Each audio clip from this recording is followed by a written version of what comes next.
So I'm at Walmart and I thought this was hilarious. This must be Apple's new curved screens.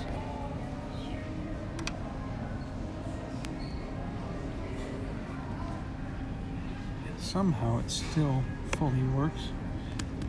And shined my light in there. And what is actually happening is the lithium-ion battery has bulged. Now bulging's bad. Bulging eventually leads to bursting eventually, very dangerous. If someone strikes this too hard or presses too hard, it could actually start a fire. But the battery bulged so much, it popped one of those next to impossible to remove Apple screens off. Crazy, hey?